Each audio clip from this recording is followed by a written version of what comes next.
Gadget लागू करण्याकरता आमची सुरुवातीपासून तयारी होती, पण त्यातला महत्त्वाचा विषय असा होता की त्या ठिकाणी श्री मनोज जरांगे पाटील यांची जी मागणी होती सरसकटची, त्याच्यामध्ये कायदेशीर अडचणी होत्या. हायकोर्टाचे आणि सुप्रीम कोर्टाचे निर्णय हे बघता अशा प्रकारे सरसकट करणं शक्य नव्हतं. आणि विशेषतः आपण या ठिकाणी लक्षात घेतलं पाहिजे की या संदर्भात ही वस्तुस्थिती त्यांच्या लोकांच्याही लक्षात आणून देण्यात आली. मंत्रिमंडळ उपसमितीची त्यांच्या जी काही त्यांची टीम होती त्यांनाही हे लक्षात आणून दिलं की आपल्या कायद्याप्रमाणे आणि देशाच्या संविधानाप्रमाणे आरक्षण हे समूहाला नसतं, ते व्यक्तीला मिळत असतं आणि त्या व्यक्तीने ते क्लेम करायचं असतं. आणि म्हणूनच अशा प्रकारे सरसकट करता येणार नाही, ते कायद्याच्या पातळीवर टिकणार नाही. आणि त्यांनी देखील काल ती भूमिका समजून घेतली, स्वीकारली आणि त्यांनी सांगितलं जर कायद्यात सरसकट बसत नसेल तर सरसकट करू नका. आणि मला असं वाटतं की त्यातनं हा जो काही एक स्टेलमेट होता तो स्टेलमेट मागे झाला आणि पुन्हा त्या संदर्भातल्या चर्चा मंत्रिमंडळ उपसमितीने केल्या, त्याचा GR तयार झाला, त्याच्यात काही बदल होते ते बदल आपण केले आणि तो GR देखील इश्यू झालेला आहे. आणि त्यासोबत इतरही काही अनुषंगिक मागण्या होत्या, त्या सगळ्या मागण्या मंत्रिमंडळ उपसमितीने त्या ठिकाणी मान्य केल्या. मराठा समाजाला लाभ होईल आणि बोलतो काही करू नका. त्यामुळे एकूणच पहिल्यांदा तर मला श्री राधाकृष्ण विखे पाटील जे या मंत्रिमंडळ उपसमितीचे अध्यक्ष होते आणि मंत्रिमंडळ उपसमितीतील सर्व जे प्रमुख नेते आहेत त्या सर्वांचं, आमच्या मंत्र्यांचं अतिशय मनापासून अभिनंदन करायचं आहे की त्यांनी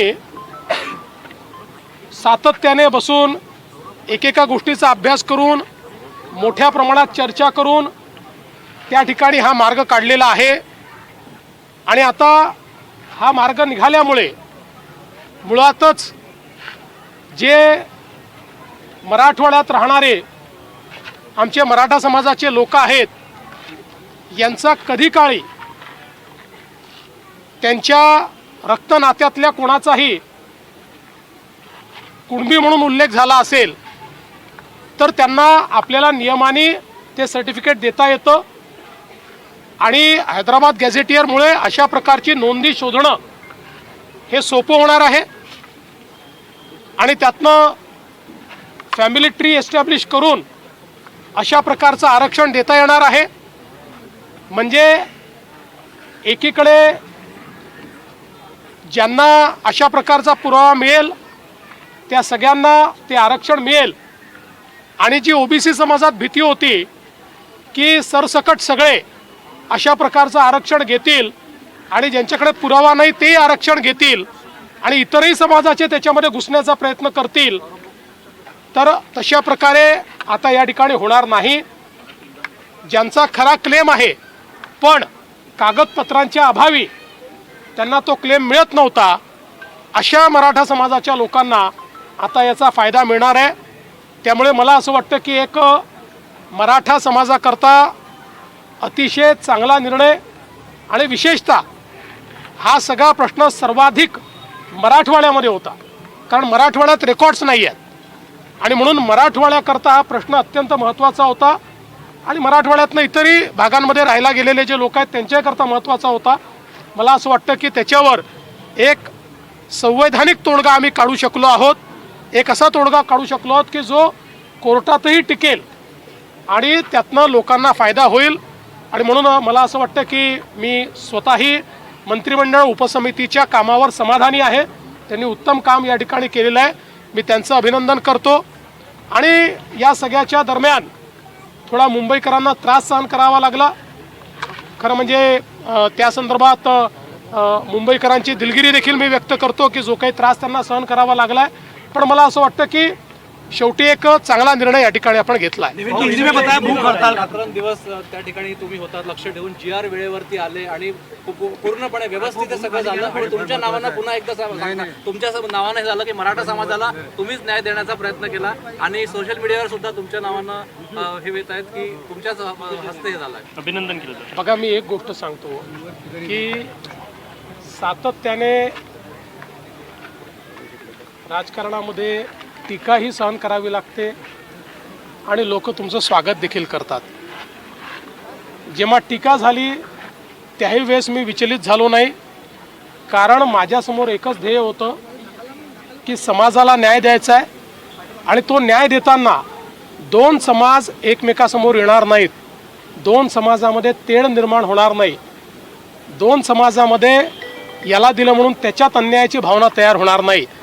अशा प्रकारचा निर्णय आपल्याला करावा लागेल, कायदेशीर निर्णय करावा लागेल.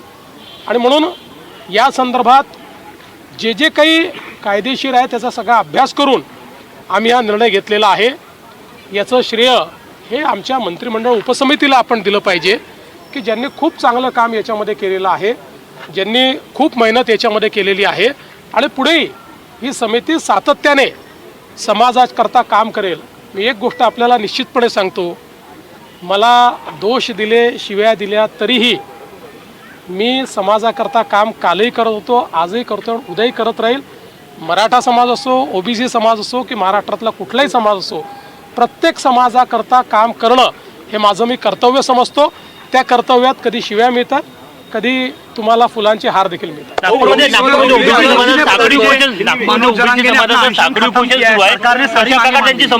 मला असं वाटतं की आता साखळी उपोषणाची आवश्यकता नाही.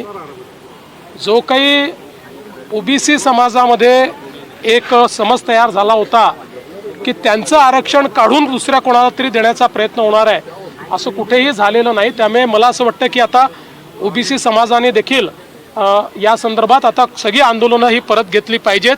आणि मी त्यांनाही आश्वस्त करतो की जोपर्यंत हे सरकार आहे तोपर्यंत दोन समाजांना एकमेकासमोर आणणं, त्यांच्यात तिढा निर्माण करणं, एकाचं दुसऱ्याला, दुसऱ्याचं तिसऱ्याला करणं हे आम्ही कधीच करणार नाही. आमच्याकरता महाराष्ट्राची सामाजिक वीण, महाराष्ट्राचं सोशल फॅब्रिक हे अत्यंत महत्त्वाचं आहे. या निमित्ताने मी खरं म्हणजे माझे जे सहकारी आहेत दोन्ही उपमुख्यमंत्री माननीय श्री एकनाथराव शिंदेजी आणि माननीय श्री अजित पवारजी यांचेही आभार मानतो. कारण ज्यावेळेस आम्ही या संदर्भातले निर्णय घेतले त्यावेळेस त्या निर्णयामध्ये हे दोघंही पूर्णपणे माझ्या पाठीशी होते. त्यांनी पूर्ण समर्थन या संदर्भात आम्ही तिघांनी या मंत्रिमंडळ उपसमितीला दिलं होतं. त्यामुळे त्यांचेही मी आभार मानतो. आणि विशेषतः पोलीस प्रशासन असेल, महानगरपालिका प्रशासन असेल, याच्यावर खूप ताण पडला, भरपूर अडचणी त्याच्यामध्ये तयार झाल्यात. पण मला असं वाटतं की आता तोही ताण दूर झालेला आहे. माननीय उच्च न्यायालयाने देखील काही नाराजी व्यक्त केलेली आहे. सरकारच्याबद्दलही त्यांनी काही आम्हालाही सूचना केलेल्या आहेत. तर आम्हाला ज्या सूचना केल्या आहेत त्याचं आम्ही तंतोतंत पालन करू. आंदोलन करण्याची गरज पडणार नाही का? मराठा समाजाचा जे काही आरक्षणाचा प्रश्न होता तो सुटलेला का? आधी 10% आता त्यांची मागणी नाही. मला असं वाटतं की आता कोण काय करणार याच्याबद्दल तर मी बोलू शकत नाही. पण जे काही प्रश्न आहेत ते प्रश्न सोडवण्याचा आमचा प्रयत्न आहे. मराठा समाजाला जे जे देता येतील ते आम्ही यापूर्वी दिलं. आपल्याला कल्पना आहे, मी मुख्यमंत्री असताना पहिल्यांदा आपण आरक्षण दिलं, त्यानंतर मग त्याच्यामध्ये ते हायकोर्टात टिकलं, सुप्रीम कोर्टात टिकू शकलं नाही. परत शिंदेसाहेब मुख्यमंत्री झाले तर आपण त्या ठिकाणी आरक्षण दिलेलं आहे. आपल्याला कल्पना आहे की अण्णासाहेब पाटील आर्थिक विकास महामंडळ हे आपण सक्षम केलं आणि श्री नरेंद्र अण्णासाहेब पाटील यांना अध्यक्ष केलं. त्यांच्या नेतृत्वामध्ये 1.5 लाख मराठा तरुणांना आपण उद्योजक केलं आहे. ते नोकरी मागणारे नाही, नोकरी देणारे झालेले आहेत. आपण सारथीची निर्मिती केली. सारथीमुळे आज IAS, IPS किंवा MPSC मध्ये किंवा सगळ्या स्पर्धा परीक्षांमध्ये मराठा समाजाचा टक्का त्या ठिकाणी आपण वाढवलेला आहे. त्यांना चांगली त्या ठिकाणी एक प्रकारे वाव मिळतो आहे. शिक्षणामध्ये आपण शिष्यवृत्तीची योजना सुरू केल्यामुळे उच्च शिक्षण सोपं झालेलं आहे. राहण्याची व्यवस्था, खाण्याची व्यवस्था व्हावी म्हणून निर्वाह भत्ता आपण पंजाबराव देशमुख निर्वाह भत्ता योजना सुरू केली. त्यामुळे तीही अडचण आपण दूर केलेली आहे. आणि यासोबत जी चांगली मुलं आहेत ज्यांना परदेशात शिकण्याची इच्छा आहे, चांगले मार्क आहेत पण पैसे नाही म्हणून शिकू शकत नाही, त्यांच्या परदेशी शिष्यवृत्तीची योजना देखील आपण सुरू केलेली आहे. त्यामुळे मला असं वाटतं की ज्या ज्यावेळी मराठा समाजाच्या हिताचे निर्णय घेण्याची वेळ आली त्यावेळेस आम्हीच ते निर्णय घेतल्यात हे मात्र मी अधोरेखित करू इच्छितो. उपोषण सोडलेलं आहे, रसद कोण पुरवणार असं तुम्हाला माहिती होतं असं बोलला होता, त्याचा खुलासा आता योग्य वेळ खुलासा. मला असं वाटतं की जेव्हा चांगल्या गोष्टी घडतात त्यावेळी आपण फार आता त्याच्यात खोलात जाऊ नये आणि सगळ्या गोष्टी तुम्हाला माहिती असतात, जाऊ दे. मनोज जरांगे ने अनशन खत्म किया है, सरकार ने मांगे मान लिए मराठा आरक्षण. देखिए, मुझे इस बात की खुशी है कि आज ये अनशन यहाँ समाप्त हुआ है और विशेष रूप से मैं बधाई देना चाहता हूँ हमारी कैबिनेट सब कमेटी को, जिन्होंने इसके ऊपर बहुत अच्छा कार्य किया, और मेरे दोनों साथी उप मुख्यमंत्री एकनाथ शिंदे जी और उप मुख्यमंत्री अजित पवार जी, इनको भी मैं धन्यवाद देना चाहूँगा कि उन्होंने भी इसमें पूरी मदद हमको की है और हम लोगों ने इसमें से मार्ग निकाला है।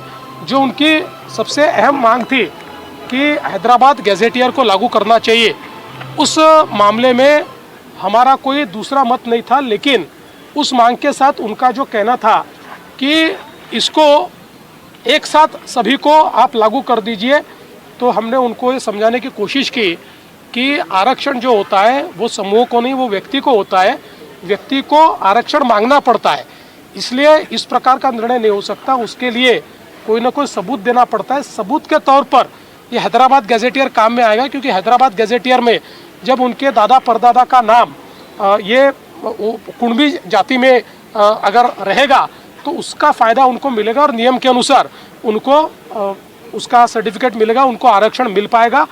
उन्होंने भी कल एक प्रकार से इस बात को स्वीकारा कि सबको एक साथ, जिसको उन्होंने सरसकट कहा था, वो नहीं हो सकता है, क्योंकि कोर्ट का आदेश वैसा नहीं है। कोर्ट के आदेश के खिलाफ अगर कोई कार्रवाई करेंगे तो कोर्ट उसको खारिज कर देगा।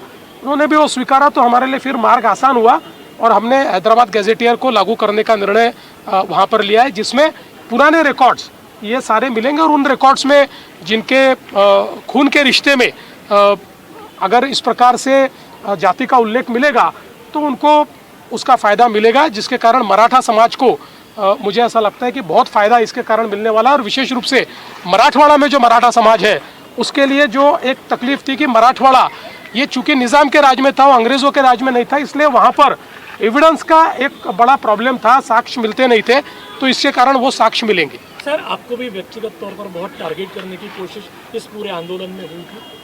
देखिए, मैं हमेशा ये मानता हूँ कि आप राजनीति में हो तो कभी लोग आपको दुआ देते, कभी आपको लोग गाली देते, कभी आपको माला पहनाते, कभी आपको पत्थर भी मारते, लेकिन मैंने पहले दिन से भूमिका रखी कि हम लोग कहीं पर भी मराठा और ओबीसी ऐसा विवाद नहीं होने देंगे। हम लोग जो निर्णय करेंगे वो निर्णय किसी एक का निकाल के दूसरे को देने का निर्णय नहीं होगा, दोनों को समान निर्णय करेंगे, दोनों को फ़ायदा होगा ऐसा निर्णय करेंगे। और मुझे ऐसा लगता है कि वो हमने किया और मुझे आज इस बात की खुशी है कि हम लोग एक अच्छा निर्णय ले पाए, जिसके कारण मराठा समाज को बड़े पैमाने पर अब फायदा होने वाला है। इसके पीछे कौन था ऐसा भी बोला जा रहा है। छोड़ दीजिए अभी, चलो। कोंडी फोडल्याबद्दल अभिनंदन. बघितलं मुख्यमंत्री देवेंद्र फडणवीस बोलत होते आणि जरांगेंनी उपोषण मागे घेतल्यानंतर पहिल्यांदाच फडणवीस माध्यमांसमोर आलेत आणि त्यांनी म्हटलं की मला कोणी कितीही शिव्या दिल्या तरी मी सगळ्या समाजांसाठी तितकंच तळमळीनं काम करतो, हैदराबाद गॅजेट लागू करण्याची आधीपासूनच तयारी चालू होती असं फडणवीसांनी म्हटलेलं आहे आणि सोबतच मंत्रिमंडळ उपसमितीने सर्व मागण्या मान्य केल्या, त्यांचं सुद्धा अभिनंदन आता मुख्यमंत्री देवेंद्र फडणवीसांनी केलेलं आहे। या क्षणाची सगळ्यात मोठी आणि महत्त्वाची बातमी आपण बघतोय, दोष आणि शिव्या दिल्या तरी मी समाजासाठी काम करत होतो, सगळ्या समाजासाठी काम करत होतो आणि यापुढेही मी करत राहीन असं त्यांनी म्हटलं आणि सोबतच मुंबईकरांना जो त्रास झाला त्या त्रासाबद्दल त्यांनी दिलगिरी सुद्धा व्यक्त केलेली आहे आणि हायकोर्टानं नाराजी दर्शवलेली सरकारवर त्या सगळ्या निर्णयाचं ह्याच्यापुढे आम्ही तंतोतंत पालन करू असं मुख्यमंत्री देवेंद्र फडणवीस यांनी म्हटलंय। सोबतच मंत्रिमंडळ उपसमितीच्या कामगिरीबद्दल त्यांनी समाधान सुद्धा व्यक्त केलेलं आहे। या क्षणाची सगळ्यात मोठी आणि महत्त्वाची बातमी आपण बघतोय, जरांगेंनी उपोषण मागे घेतल्यानंतर देवेंद्र फडणवीस माध्यमांसमोर आले आणि त्यांनी समितीच्या कामाबद्दल समाधान व्यक्त केलेलं आहे आणि सोबतच आता आपण बघतो